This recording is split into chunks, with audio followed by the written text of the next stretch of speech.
Brad Berry, the emotion, the adrenaline, all that stuff from this weekend that we expected against Minnesota certainly was there. A fantastic couple of days here at the Ralph. How was the experience for you and your team? It was incredible. Obviously, it was built up with the hype and the excitement, and obviously with Minnesota being a longtime rival coming in, it was talked about a lot, and it didn't disappoint.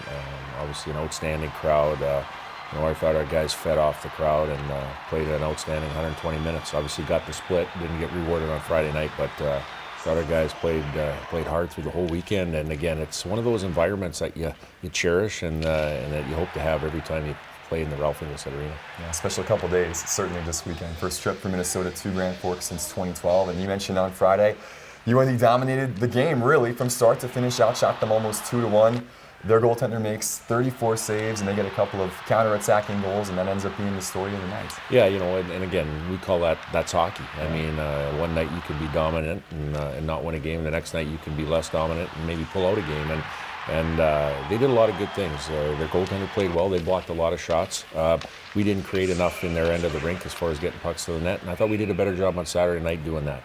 And saying that, it's a split. We'll take that and we'll move forward for the next week. Yeah, I got the sense after talking to the guys after Friday night's performance, they were happy with how things went, just not the result. And even though you'd love to obviously get a sweep and you win that first game, still playing good hockey is really what you're looking for this time of year. 100%, trying to build your game, and that's what we talked about. And I love the fact that when we went in the locker room on Friday after the game, and the guys were disappointed. They were disappointed, and they felt they left 2 points on the table there, and we all did too. But at the same time too, is you had to stay positive because we have to get better in a few different areas, and we did Saturday night. So I think the self-realization kicked in again. It did the week before against St. Lawrence after Friday night, and it did again here on the weekend against Minnesota. So we got to build on that. Yeah, Saturday, an early goal from Nick Jones helped really spark this team, give yourselves a little bit of a lead, a little bit of a cushion early.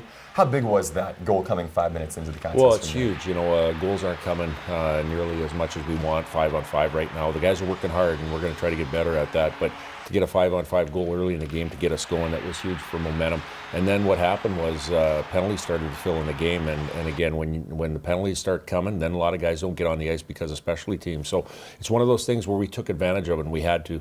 Yeah, special teams you mentioned became huge in this game. 27 minutes combined on the power play for both of these teams.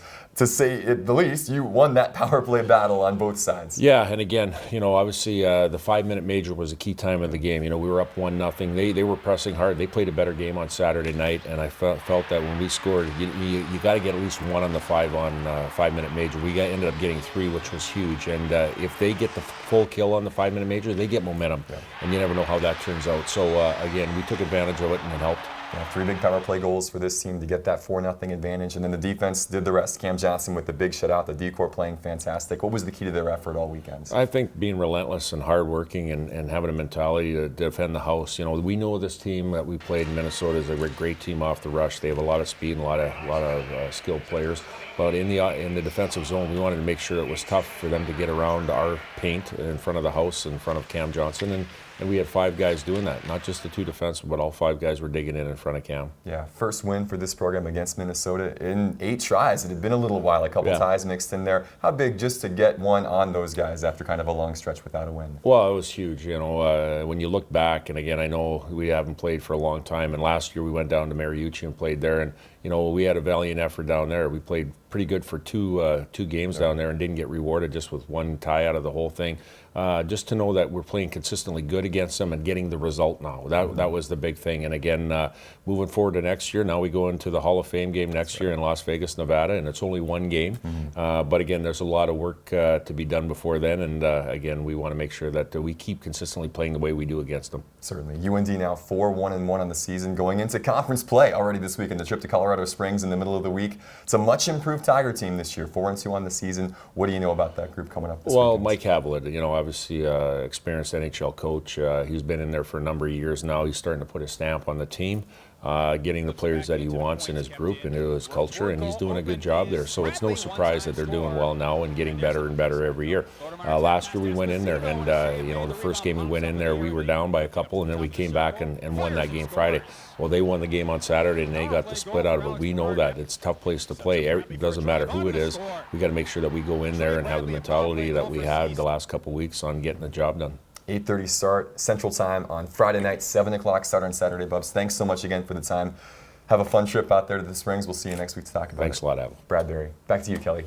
All right, thanks so much, Alex. Coming up after the break, we stay up in North Dakota where a variety of high school teams punched their ticket to the next round of the playoffs. Get highlights and analysis from Jody Norstead next on Midco Sports Tonight.